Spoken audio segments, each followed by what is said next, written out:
Hey, yo, yo, it's time for another one, Kings and Queens.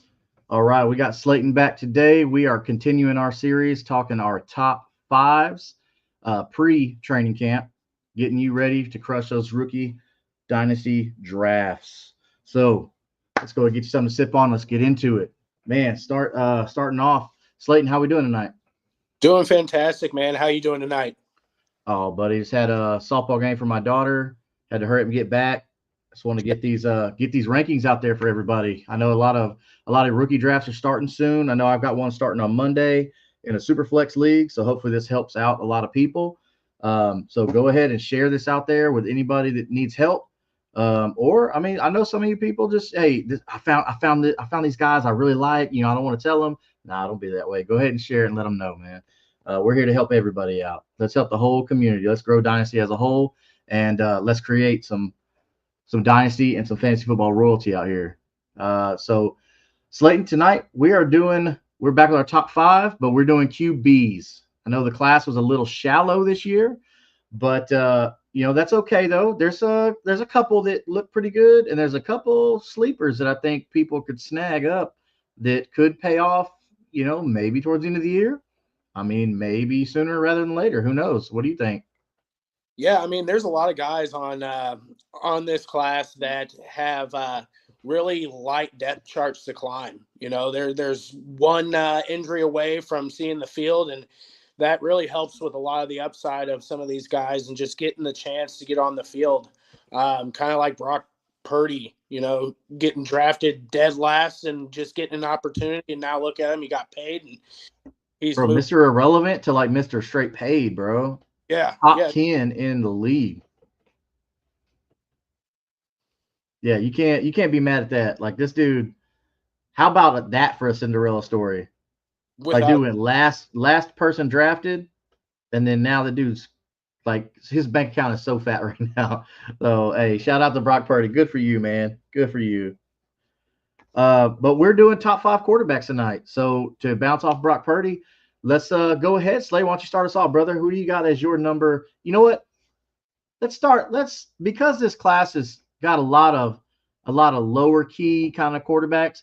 Let's shake it up tonight. Let's go. Let's start at number one because with such a shy class, I think everybody kind of knows who the one and two is. I got a feeling, man. If I'm getting to know you the way I think I'm getting to know you, you might have some tricks for us at 4 or 5, and maybe we'll throw in a 6 or a 7 in there. Let's start at number one number because I feel like that's not a surprise here. But who do you got, brother? Who you got your number one? Not at all. Number one for me is definitely going to be Cam Ward. Just a big body guy, does very, very well on his feet. He's got a cannon for an arm. Going into that Brian Callahan system, I'm really excited to kind of see where he's working with. And he's going and pairing up with his number one wide receiver, which they got in UDFA. And I'm really excited to see the chemistry between them. Also with the new um, guy out there with Alec Iamaner. I think he's going to Mm-hmm. be a lot of fun to watch out there. And, of course, Calvin Ridley. So excited to see what happens with him. But, yeah, definitely he's got all the opportunity to start. I mean, drafted number one overall. There's not much else you can say about the guy other than he plays aggressive. He's got a lot of experience after being in the league for 5 years. Has won a couple different awards out there. But, yeah, excited to see him really take a step forward there with the Titans. Yeah, man. So Cam Ward is somebody that hasn't been on a lot of people's radars, throughout his college career. He started being noticed a little bit last year, and then this past college season, man, he really, really blew up. Like he took that Miami offense, and dude, Cam Ward was doing some crazy stuff. I so much so I had to like make a point to say, okay, I'm gonna watch this game because I want to see what's going on with this. What's Cam Ward? I knew the name a little bit from where he started off, but just as a prospect, But then I was like, you know what? I need to watch a Cam Ward game, and man, he was making some throws, dude. I was pretty impressed. I think you're right. Cam Ward is definitely the top guy, top rookie quarterback in this class, hands down, hands down. And he goes to a spot where day one he's going to be the starter. Nobody's challenging, nothing like that. So I'm hoping that he can go in, have a good offense, and have some good young people around him. I think Gunnar Helm is going to help be that like red zone, that big body red zone guy, or that safety blanket that could just be like, okay, boom, I know I got Gunnar right here. Let me throw it to my fellow rookie. So because they're already going to develop that chemistry from rookie mini camps. So they carry that in, and on top of just tight ends are a rookie quarterback's best friend. History has taught us that. But I'm with you. I think Cam Ward is by far the number one quarterback in this class. So who do you got as number two, man? Number two, without a doubt, my favorite prospect of all the quarterbacks this year is definitely going to be Jackson Dart. The young man has some swagger about him. He's just an absolute bull in a china shop when he gets loose. Got an absolute cannon of an arm. I think that he really got the short end of the stick, I would say, in draft capital of the guys. But I think with the Daboll offense, if he can channel anything that he was able to do with like Josh Allen, this is the first time that Daboll's going to actually get his hands on his guy instead of adopting a terrible Danny Dimes. Yeah. So with his job on the line, he's really putting himself out there by taking Dart, and I think he's going to be a lot more of a contributor than what people think. I don't really think that there is going to be like, you learn from Russell Wilson. From what I hear in the leagues and different things of that nature and beat reporters, a lot of these older veterans, they don't want to teach nobody. They're there to win the job. They're not there to babysit or to hold a hand or to do any of that. I think this is going to be a much more of a battle than what people think. And from what I'm seeing from training camp or from mini camps and all of that right now, he's really getting a lot of smoke, a lot of fire. He looks good, looks great in the blue. So I think Jackson Dart's going to be the guy that I would be walking out of most of my drafts with if I'm trying to go after a quarterback. Yeah, in super flexes, like Jackson Dart is somebody you want to go get. Because looking at the competition in front of him, he's got Russell Wilson and Jameis Winston. I mean, yeah, Russell Wilson's got that Super Bowl pedigree and stuff like that, but this isn't the Russell Wilson that we've seen in Seattle. Like, this is this is a shell of himself. And that young blood coming in, I mean, we could actually see Russell Wilson do pretty well with this competition behind him. We could. And then Jackson Dart, it would be a stash. But like we talk about all the time in the game of Dynasty, it's a long-term play. Okay. We have taxi squad slots for a reason. So if you I really think that they're a couple linemen away from being a really solid squad. They've really bolstered up that defense, the run offense. They just got Scatterboo. They've got Tracy. Both of those guys run with some vigor to them. Malik Neighbors there. He's going to be phenomenal. So I really think that they've got a lot of pieces to let them boys grow. And, I think that that's going to be a lot of fun just to see that situation bloom. Yeah, the Giant skill position is not terrible. I mean, it's not perfect, but it's not terrible. I mean, look at his weapons that you got. You already talked about Tyrone Tracy and Cam Scatterboo. And Devin Singletary, I mean, he's gonna play over Scatterboo. Just because he's the veteran and he's got the money contract backing behind him. I mean, it's not crazy money, but still. And then Malik Neighbors, oh my God, what a weapon for a guy like Jackson Dart to have as a rookie. He's not going to start day one. No, because Russell, they got Russell Wilson in the building. Russell Wilson's your starter. Okay, so we're not fools to that, everyone. We understand the situation, but when it's Jackson Dart's time, he's going to have Malik Willis, Malik Neighbors. Let's hope we don't have Malik Willis. He's going to have Malik Neighbors, who's a phenomenal talent. Wan'Dale Robinson, who is really good. Like, he's not a bad wide receiver. Pretty good, especially on a PPR format. I've seen him get quite a few little flex plays in my lineup. So yeah, definitely somebody I'm excited as well for. Yeah, I mean, and Darius Slayton, I mean, he's not lighting the world on fire. He's not giving you the warm and fuzzies inside, but he's not horrible. No, for real NFL football, which will translate to completions and yards and potential touchdowns for Jackson Dart when he starts. And then Theo Johnson, I like Theo Johnson coming out. I think Theo Johnson is a good tight end. I think Daniel Bellinger is a good tight end. So Jackson Dart has some decent stuff around him once he gets the job, if he gets a job from Russell Wilson this year. But that's to remain to be seen. But I'm with you. I think Jackson Dart is a is a great pick or great spot at number 2. I thought he was really good in college. So, dude, I love the number 2 pick. I love the number 2 pick. I am very interested. So this is where it falls off. This is where it falls off really hard, where some people are going to give us a lot of kickback on it, and that's fine. Let us know in the comments what you think. Do you agree with us? Who would you have in these rankings and stuff like that? We would love to hear from you, and we would love to talk about it in the comments. But with that being said, Slayton, my dude, what is your number 3? Well, I think it's only legendary timing for old Mr. Shedeur Sanders.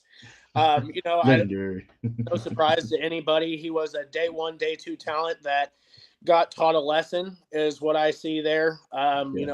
Ego exceeded what he was, his ability. But at the same time, I think this is going to do wonders for him. From what I see, that he's already has a fire lit underneath him. It seems like the entire locker room is engaged with him. Just from the fan base, I really think that Dillon Gabriel got the short end of the stick out of all the quarterbacks because he's got the shortest leash of all of them. He got drafted, earlier than Shedeur, but at the same time, he's got one mess up and the fan base is going to turn. And that's the cruel reality. He doesn't have that name value that Shedeur Sanders did, And the name value. That's one thing that I did put in my notes on this, is that Shedeur is going to be one of those names, regardless of where he got drafted. He is, as soon as he hits the field, his value is going to skyrocket. Yep. Long-term play, or to have something that's going to immediately boost in value, regardless of what happens. As soon as he touches that field, it's going to boost.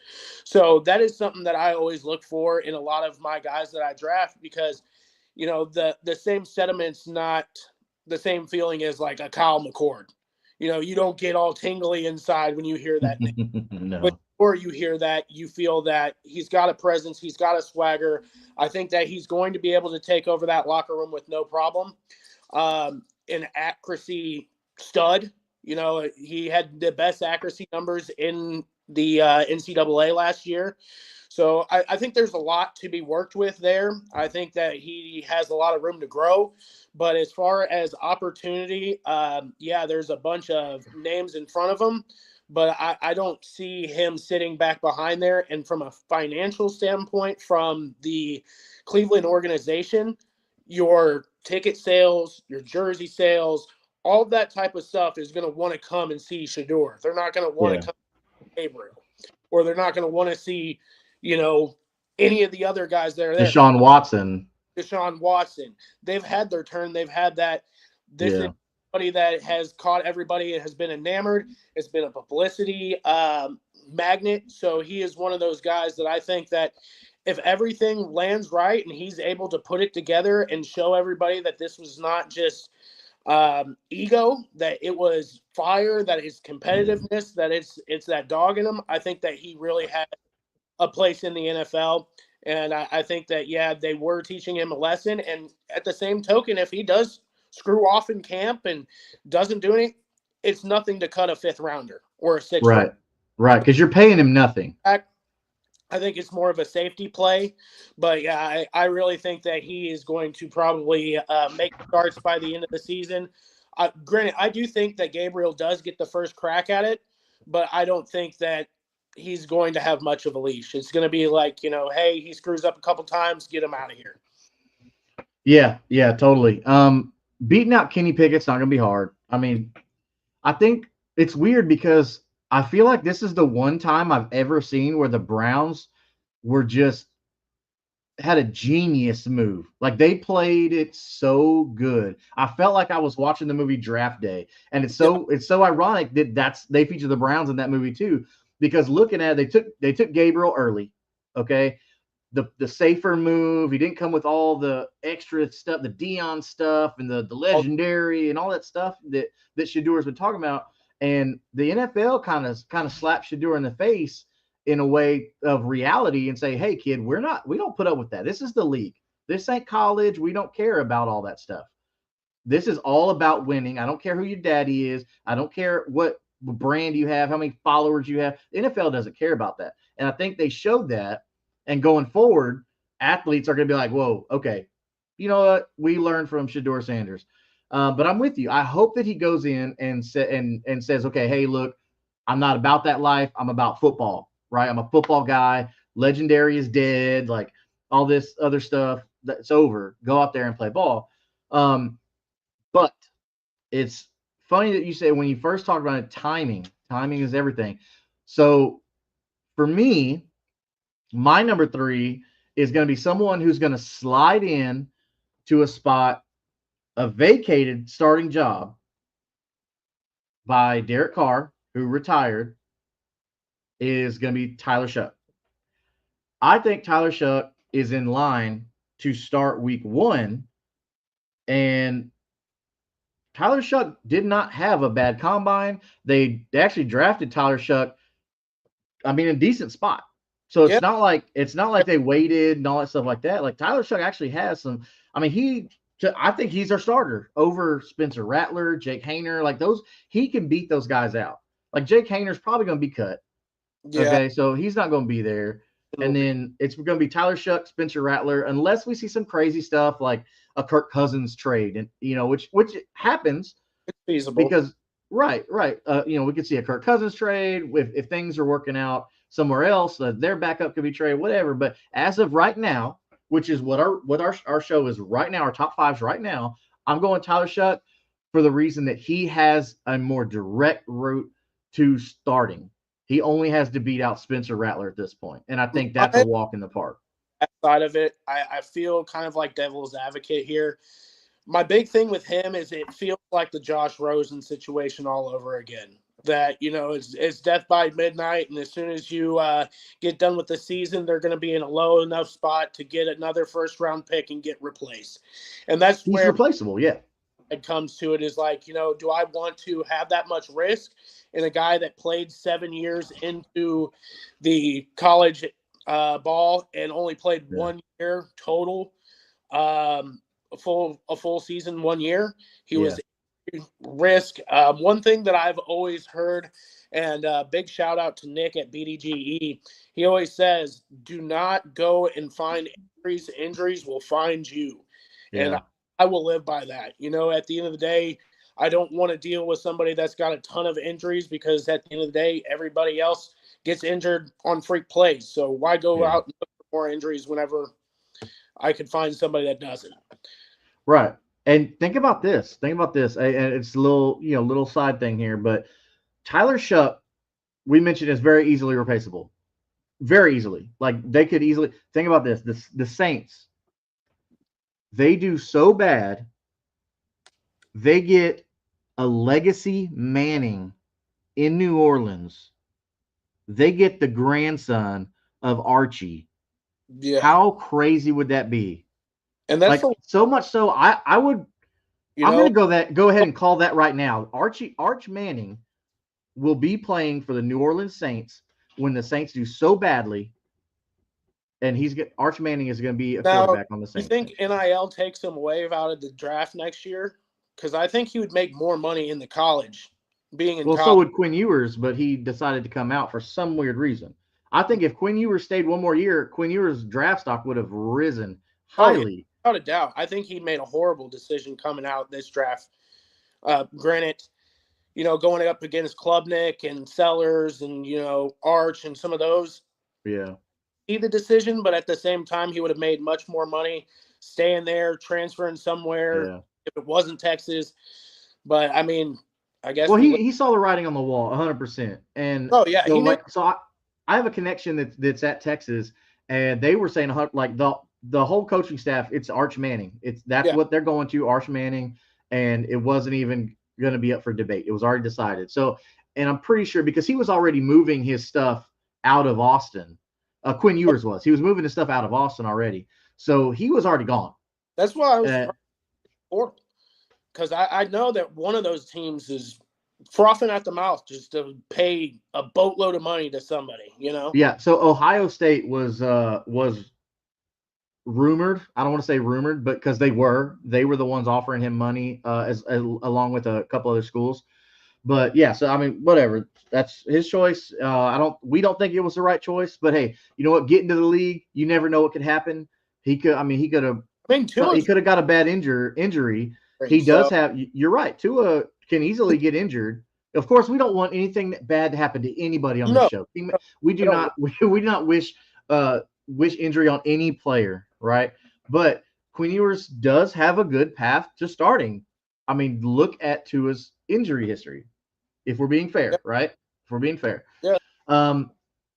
So, all right. So number 4, Mr. Slayton. Who do you have as your number 4, brother? So number 4 for me is going to be Milroe. I have Jalen Milroe out of Alabama. The guy is an elite on the ground with his legs, a very raw prospect. I think he's probably the most athletic out of the bunch. Oh, But by far. with him, he's still a very raw prospect. I know Sam Darnold just signed a fairly decent size contract there, but anything can happen with that. It's a very light depth chart past Yeah. Sam. So he's got a lot of potential to be great in a PPR Yeah. format. Him on the ground is going to be lights out phenomenal. But I'm one of those people that I have a really hard time believing in Alabama quarterbacks. I've just had a personal problem with them. I think whenever you have that many weapons around you, it's not hard to kind of be good. AJ Uh, McCarron. AJ average. McCarron is a perfect example of that. I mean, Mac 10, Yep, Mac Jones. Yep, go on and on. Bryce Young, like there's name and name and name. Granted, Tua's been good, every Hurt time. good, but at the same time, like there's been a whole bunch of flaws in a lot of their games that are glaring flaws, and that's why I typically try to stay away from them. But I got to tip the hat where the athleticism is. And, without a doubt, if he was to get the opportunity, I think he would be a PPR stud. Mm-hmm. He'd be a boomer bust, Anthony Richardson type play. But at the same time, whenever you have the storm weeks, you're going to have a storm week, and it's going to win. Yeah, I mean, I'm with you. I have, for a lot of those reasons, I have Jalen Milroe as my number 5, my number 4 as well. Beating out Sam Darnold is going to be a task because Sam Darnold's coming off a phenomenal, probably like to me, like his best season as a pro. Developed yet? He's not developed enough to win that job, but I think that with a little bit of string and a little bit of care, I think he'll make it there. But I just doesn't get thrown into the wolves like week 2, Sam Darnold goes down or something crazy happens, and he's now being thrown right into something that he's not ready for. Well, and so that's weird about Seattle with this because like they're going to have those are 2 different style quarterbacks. Jalen Milroe, the freak athlete we talked about, almost kind of comparable to Anthony Richardson. I think they're going to. I would say realistically, it's not just going to be a Sam Darnold show. I think they're going to have plays specifically for Jalen Milroe, and they have some sort of a back pocket type playbook for him that they can trot out there and do something a little bit different here and there and kind of get that Lamar vibe or something to where he's running a pitch option or something that's a little bit different than the change of speed of what they have. Yeah, Jalen Milroe can definitely add a whole other dimension to that Sam Darnold just simply cannot. It is going to be nice to see though, because Jalen Milroe is another one of these stash plays that we like to throw darts at. You throw him on your taxi squad, give him a year or 2, let the Sam Darnold situation play out. Was it Justin Jefferson, Jordan Addison that made Sam Darnold so good, or what is it? Because now Sam Darnold doesn't have DK Metcalf. Yes, he does have Jackson Smith and Jigba, and he's got the addition of Cooper Kupp and MVS. I'm not crazy about the Noah Fant tight end situation. I think Elijah Arroyo is going to be targeted more early than often just because he's more athletic. But for Milroe, when he gets the job, he's got a pretty solid weapon base around him. Yeah. So Milroe is a solid stash. I mean, you might be able to get Milroe late second in super flexes if you can get him late second, I would cash in on that all day long. Oh yeah, that's a steal. Late second on Milroe. I'm with you on that one. All right, number 5. Here it is, the sleepers we've been talking about. All right, so number 5, Mr. Will Howard, man. My gut feeling says that no quarterback's going to sign there, and it's going to be him and Mason Rudolph. And I mean, the kid's a natty champion, man. He's won two Yeah. different championships, whether it's the Big 12 championship or the national championship. He's come out. He shows that he can win. Big.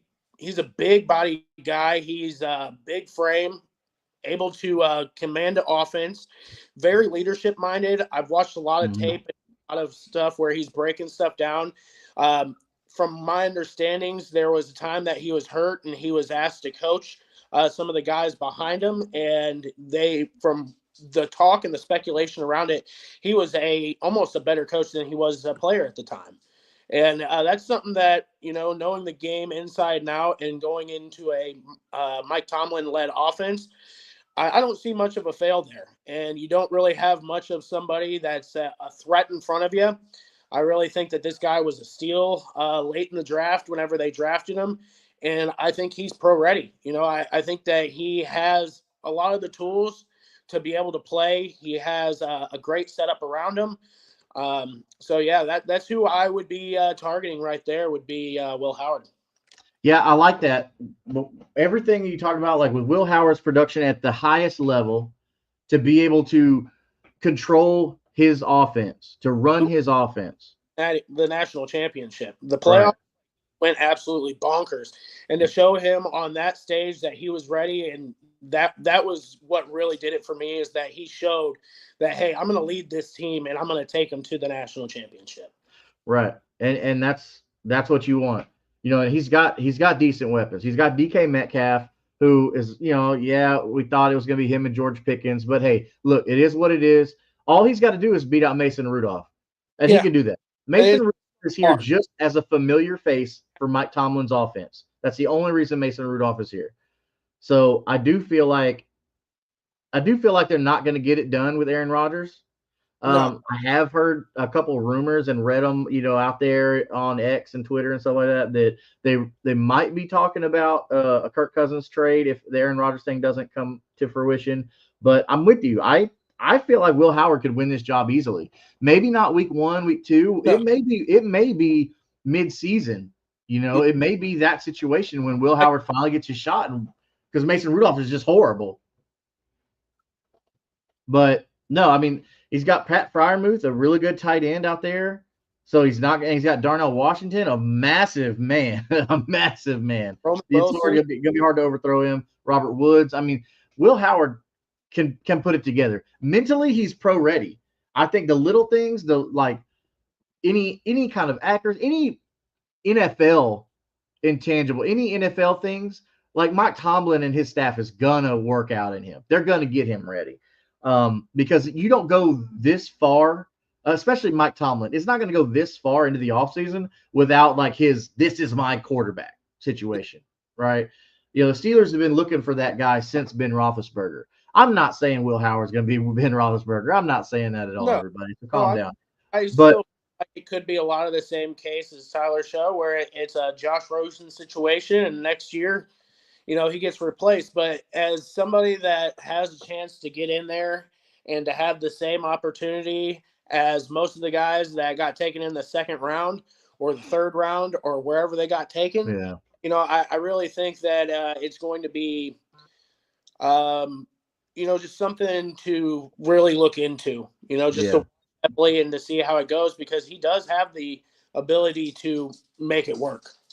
Yeah. And the thing is, like what you talked about, he's replaceable. So guys like Tyler Shough, guys like Will Howard, like when those guys touch the field, you sell them. Yeah. Because they're not going to be long-term assets. So if you take them in, let's say the third round of Superflex drafts, and they'll boom, he's starting this week. Somebody offers you an early second, you better take that. You run and you smash accept on that. You take that for either one of those two. Because these guys aren't franchise quarterbacks. They're not going to be here 5 years down the road, still starting games for you, helping you win, right? Take that second, invest it in another piece, and go on down the road. If you're in Superflex, right? If you're in PPR, like non-Superflex, then you could get these guys 4th, 5th round easily. And if somebody offers you a second, late second or something like that, you take that. That's the equivalent of a PPR outside of Superflex. But no, I'm with you on that. I like Will Howard there as well. How about an honorable mention, man? Like, you got somebody that the fans out there, the viewers can kind of look for, say, hey, Slayton and Justin said we should look for this person, and tell us why.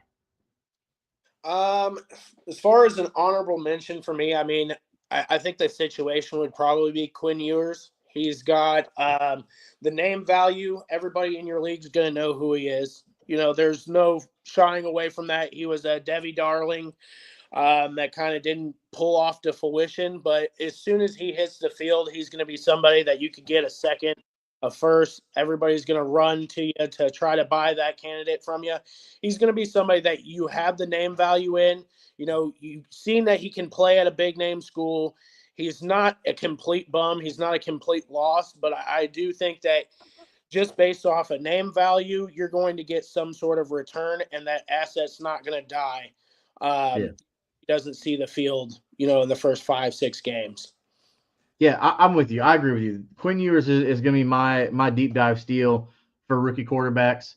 I just looking at the path to starting reps with Tua being such an injury monster. Like, dude, how can you not look at Quinn Ewers and be like, this guy could start at some point this season?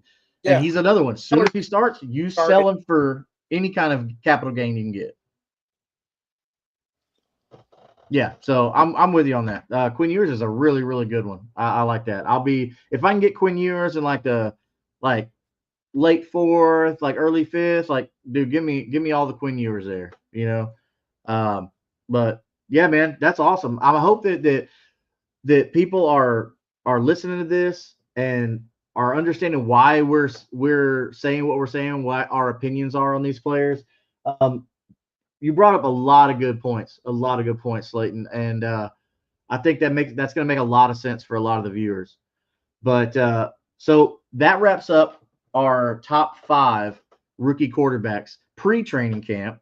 Okay, we all know anything can happen in training camp, so we'll be watching that as it develops. So with a lot of the rookie drafts coming up, we are going to hit the big one on the next episode, the one that everybody's talking about. The running backs. 2025 is the year of the running back, hands down. And man, I don't know if we can do a top 5. I think we might have to extend it to like 8, bro. Like, there's so many running backs. What do you think? You just let me know. I'll come up with the list. Hey, you know what? Let's do that. Let's make that bet. Go ahead. We'll do top 8 running backs just because there's so many, man. There's so many. We'll do top 8 running backs. So everybody out there, let us know in the comments who you like, who you don't like at quarterback, what you think, and why, and we'll be happy to talk about it. We're going to be doing running backs in a couple days. We'll get our list together, and as always, we're not talking to each other about this. We're just going right off cue. Just, hey, what do you think? What do I think? And hopefully this helps you get with your rookie draft and get you some good points. Because ultimately, it's about winning championships, right? I mean, if you could draft a Quinn Ewers in a 5th round, and then it pays off in week 5 because Tua's brain turned to Play-Doh again. Then, dude, you're looking great right now. Now you could sell him, you could ride it out, like you could do whatever you want with them. So, but this is the place. Go ahead and let everybody know, Kingmaker Sports, we got you covered on these rookies right now. After we finish up our top 8 rookie running backs, we'll give you a hint on what's coming down the pipeline of Kingmaker Sports. We got some big stuff coming. Stay tuned for that. But as always, we will see you next time, and we'll see you when we talk about these rookies. Later.